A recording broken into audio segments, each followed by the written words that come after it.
CBI ने ममता बनर्जी को करारा झटका दिया है और ममता बनर्जी के खास और पूर्व शिक्षा मंत्री जो कि पश्चिम बंगाल के हैं, उनसे सीबीआई ने घंटों पूछताछ की है और उनकी बेटी से भी पूछताछ हुई है। मामला है सरकारी स्कूल में शिक्षक भर्ती घोटाले का। आपको बताएं, पश्चिम बंगाल में ममता बनर्जी मुख्यमंत्री है और मुख्यमंत्री रहते हुए इनके कार्यकाल में सरकारी स्कूलों में टीचरों की भर्ती की गई। जो परीक्षा हुई थी उसकी मेरिट बनी। मेरिट में जो 60 से ऊपर के बच्चे थे उनको लेना था।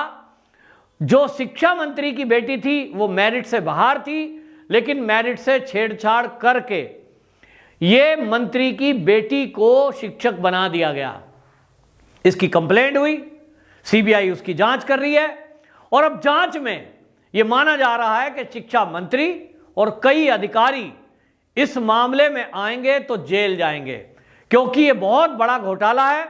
कई बच्चों ने इसकी कंप्लेंट की कि हमने बहुत दिनों तक तैयारी टेस्ट की, हमने बहुत सारा पैसा खर्च किया और जिन बच्चों ने खूब मेहनत की, पूरे एक साल उन्होंने परीक्षा की तैयारियां की, उनका कहना यह है कि हमारी नियुक्ति नहीं हुई और हमने देखा कि जो टीएमसी के कार्यकर्ता हैं, टीएमसी के एमएलए, एमपी, मिनिस्टर के टच में हैं, वो लोग मेरिट के अंदर पाए गए, यानी उनको टीचर बना दिया गया। तो एक पक्षपात का, भ्रष्टाचार का ये मामला था जिसकी सीबीआई को जांच दी गई थी कोर्ट के बाद, यानी कोर्ट में, कलकत्ता कोर्ट में एप्लीकेशन डली थी। इस सारी जांच के लिए सीबीआई की जांच की मांग की गई थी और यह कहा गया था कि राज्य में कोई भी एजेंसी अगर जांच करेगी तो इसमें निष्पक्ष जांच नहीं हो पाएगी, क्योंकि इन्वॉल्वमेंट ममता बनर्जी यानी प्रदेश की सीएम का है। इसको कोर्ट ने माना और अब इस मामले की जांच जब सीबीआई कर रही है, अभी तक के जो तथ्य सामने आए हैं, प्रथम दृष्टया जो चीजें देखने को मिली हैं, सीबीआई के सूत्रों का कहना है कि पश्चिम बंगाल के जो शिक्षा मंत्री है, पूर्व शिक्षा मंत्री पार्थ चटर्जी, उन्होंने अभी तक देखने में जो लग रहा है कि भारी अनियमितता बरती है। इसमें कई अधिकारी भी फंसेंगे जिन अधिकारियों ने मेरिट लिस्ट में छेड़छाड़ की गई है।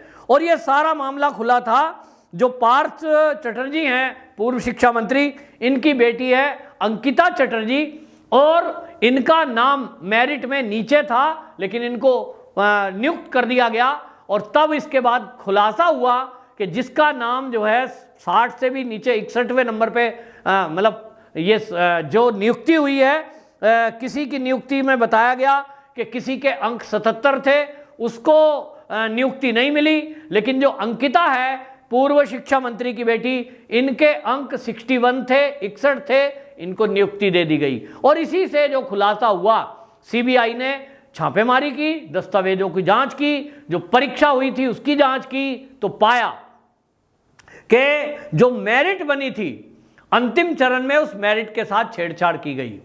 तो जो अधिकारी हैं उनका कहना है कि शिक्षा मंत्री ने ऐसा करने को कहा था। अब शिक्षा मंत्री ने अगर ऐसा करने को कहा था और किसी अधिकारी ने शिक्षा मंत्री के कहने पर दबाव में आकर यह किया था, तो यह अपने आप में एक अपराध है। कुछ लोग कहते हैं शिक्षा मंत्री ने पैसे लिए, तो भ्रष्टाचार का मामला भी है। शिक्षा मंत्री ने किस किस से कितने पैसे लिए, इस मामले की जांच सीबीआई कर रही है और इसीलिए धारा 420, धारा 120B के तहत मामला दर्ज हुआ है। 420 धोखाधड़ी का केस होता है, 120B में भ्रष्टाचार का मामला भी होता है और भ्रष्टाचार और आपराधिक साजिश रचना, ये दो केस माने जाते हैं। अब इस सारे मामले में लोगों का कहना यह है, जो पश्चिम बंगाल के अभ्यर्थी थे, यानी जो टीचर की ट्रेनिंग के लिए तैयारी कर रहे थे, टीचर के एग्जाम में पास होने के लिए, वो कहते हैं कि हमने साल भर परीक्षा में की तैयारी की, हमने कोचिंग ली, पैसे खर्च किए लाखों रुपए और हमने एग्जाम भी दिया है, ठीक से करा, लेकिन हमारा नंबर नहीं आया। और जो कहीं टीएमसी के कार्यकर्ता थे उनकी नियुक्ति हुई है, यानी पक्षपात हुआ है। उन सब का कहना यह है कि इस सारे मामले को लेकर जब ममता बनर्जी से इसकी कंप्लेंट की गई, लिखित में, मौखिक में, कहते हैं उन्होंने कोई एक्शन नहीं लिया। अपने शिक्षा मंत्री के खिलाफ एक्शन ना लेना, यह लोगों का कहना है कि हमें लग रहा है कि ममता बनर्जी की इन्वॉल्वमेंट है। बहुत सारे लोगों के ये आरोप हैं कि ममता बनर्जी ने भी इस मामले में पैसे लिए हैं। अब ये आरोप हैं, इन आरोपों की जांच सीबीआई कर रही है। यदि इनमें कुछ सत्यता हुई तो आप समझ लीजिए कि पश्चिम बंगाल के पूर्व शिक्षा मंत्री और यहां तक कि कुछ अधिकारी, और हो सकता है यदि इन्वॉल्वमेंट में ममता बनर्जी जी का नाम आया तो ममता बनर्जी जी को भी जेल हो सकती है, ऐसा सूत्र कहते हैं। इतना तो पक्का है कि ये जो टीचर भर्ती है ये कैंसिल होगी, क्योंकि सीबीआई सारी रिपोर्ट जानने के बाद अगर इसमें अनियमितता पाई गई है और एक भी व्यक्ति की नियुक्ति नियमों को छेड़छाड़ करके की गई है, जैसा अंकिता के मामले में सामने आ रहा है, तो सीबीआई के सूत्रों का कहना है कि हम उसे कोर्ट में प्रस्तुत करेंगे और कोर्ट से यह भी आग्रह किया जाएगा कि इस भर्ती को कैंसिल किया जाए, भर्ती दोबारा से की जाए। यह ममता बनर्जी के लिए एक झटका होगा और यह भ्रष्टाचार करने वालों के लिए भी एक उदाहरण बनेगा। वहीं सीबीआई ने दूसरी तरफ बिहार में बड़ी कार्रवाई की है और यह कार्रवाई लालू प्रसाद के परिवार के खिलाफ हुई है। लालू प्रसाद यादव के खिलाफ भी यह शिकायत आई थी सीबीआई में कि लालू प्रसाद यादव जब रेल मंत्री थे तो उन्होंने बहुत सारे लोगों की नौकरी लगाने के लिए पैसे लिए और जिनके पास पैसे नहीं थे उनसे जमीनें तक ली हैं। लोगों ने अपनी 5-5 बीघा जमीन, उनका रजिस्ट्री उन्होंने जिसको कह दिया उसके नाम हुई और ये 2 नंबर का काम किया गया। उन्होंने अपने कार्यकर्ता के नाम रजिस्ट्री करा दी कि इसके नाम रजिस्ट्री कर दो, जमीन कर दो, तो वो कार्यकर्ता ने पैसे लालू प्रसाद को दे दिए। यानी ये जो है इसमें बहुत सारे गरीब लोग हैं जिनके पास 10 बीघा 5 बीघा जमीन थी, उन्होंने बच्चे की नौकरी लगाने के लिए मजबूरी में उनको वो जमीन देनी पड़ी है। लोगों का कहना है कि लालू प्रसाद यादव ने ऐसी सैकड़ों बीघा जमीन बिहार में अपने नाम कर रखी है जो रिश्वत के तौर पर है। अब इस मामले को लेकर किन किन के नाम है, तो इनकी बेटी के नाम है, इनके बेटों के नाम है, इनके दामादों के नाम है, ये सारे इसीलिए इनकी 3 बेटियों से पूछताछ हुई है।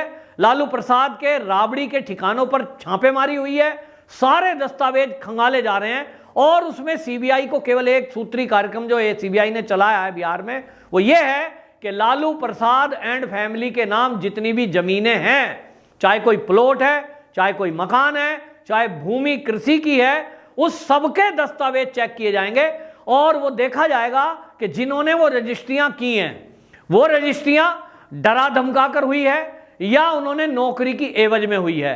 अगर किसी ने ये रिश्वत के तौर पर अपनी जमीन दी है, यह भी पक्का है कि वो नौकरी तो उनकी जाएगी, रेलवे की नौकरी भी जाएगी, उन लोगों को जेल भी हो सकती है और इसीलिए पूरे बिहार में तहलका मचा हुआ है।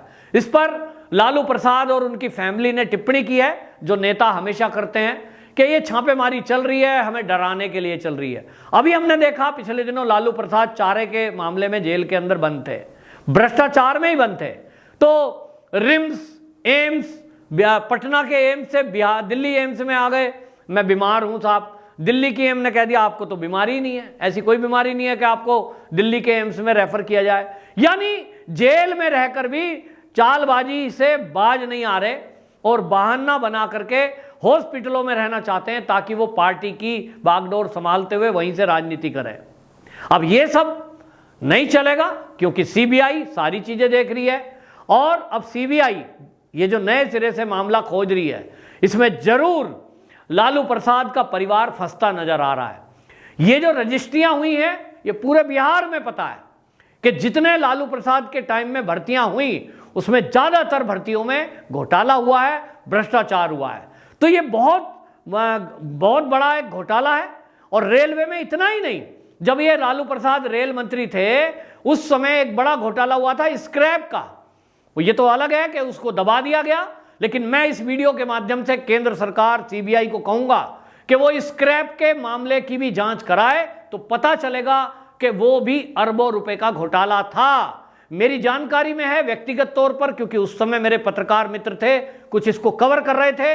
जो रेलवे के यार्ड हैं जहां उनका स्क्रैप रखा जाता है, लोहे का सामान, लोहे की कीलें होती हैं, जो प्लेट लगती है वो होती हैं टूटी फूटी, रेल की पटरी पुरानी होती हैं, उन सबको टेंडर दिया जाता है और लोहे के भाव में वो बिकती है, किलो के भाव में। और उसमें घोटाला बताया जा रहा है ये कि 10 ट्रक लोड होते थे, गिने जाते थे 5, यानी पेमेंट 5 की पेमेंट को बांट के खाया जाता था। हालांकि ये आरोप है, इसमें कितनी सच्चाई है ये सीबीआई का काम है कि वो जांच करे, लेकिन लालू प्रसाद के टाइम में ये स्क्रैप घोटाला भी काफी चर्चित हुआ था, लेकिन कुछ अखबारों की सुर्खियां बनकर रह गया, बाद में सब मैनेज हो गया। लेकिन आज मोदी सरकार जब घोटालों को खोल रही है तो मैं कहूंगा कि वो स्क्रैप घोटालों को भी चेक किया जाए। और उस समय मेरा एक लोकल पत्रकार था जिसने ये बताया था कि इसमें सही रेलवे लाइन बिल्कुल ठीक है, नहीं उनको भी ट्रकों में लोड करके और कहीं पार्क कर दिया गया और उसके बाद ये रेलवे लाइन को सप्लाई किया गया। यानी दो तरफ से घोटाला, जो स्क्रैप बता करके अच्छी प्लेट, अच्छी रेलवे की लाइन वो ट्रक में लाद कर बाहर ले गए तोल के भाव, उसी को वापस रेलवे को सप्लाई कर दिया गया दुगने भाव में, और फिर पैसे कमाए गए। और वो सारा पैसा अरबों रुपए में है, अरबों में, उसमें अधिकारियों ने कमाए, सुरक्षा कर्मियों ने कमाए और उसमें ठेकेदारों ने कमाए। और वो जो ठेके दिए गए वो सब के सब लूट हुई, उसमें लालू के निकट के लोग थे। अब इसकी जांच आज हो पाएगी कि नहीं ये अलग बात है, लेकिन जिस तरह से आज भर्ती घोटाले की जांच हो रही है तो मेरा मानना है कि यदि मोदी जी ठानेंगे तो इसकी भी जांच होगी। ये पता लगना चाहिए कि हमारे देश को लूटने वाले लोग, ये हम माल्या का नाम लेते हैं, हम नीरव मोदी का नाम लेते हैं, ये कांग्रेस के टाइम में जब कांग्रेस की सरकार केंद्र में थी किस तरह से देश को लूटा गया है। अगर इस सब का हिसाब किताब लगाएंगे तो ये लाखों करोड़ रुपए के घोटाले निकलेंगे। लेकिन दिक्कत यह है कि विदेश को देखें, देश के दुश्मन को देखें या अंदर बैठे लोगों को देखें, लेकिन मोदी जी के लिए बड़ी चुनौती होगी कि जिस तरह से कांग्रेस के टाइम में ये घोटाले दर घोटाले हुए हैं और आज के समय में भी जहां घोटाले हो रहे हैं, इससे कैसे निपटा जाए इस भ्रष्टाचार रूपी दीमक से, ये बड़ी चुनौती है। लेकिन ये जरूर अब मोदी सरकार को करना चाहिए। अगर वो लालू प्रसाद के रेलवे के भर्ती घोटाले की जांच कर रहे हैं तो स्क्रैप के घोटाले की भी जांच करें, जो टेंडर दिए जाते थे उनकी भी जांच करें, तो बड़े बड़े घपलेबाज घोटालेबाज पकड़ में आएंगे।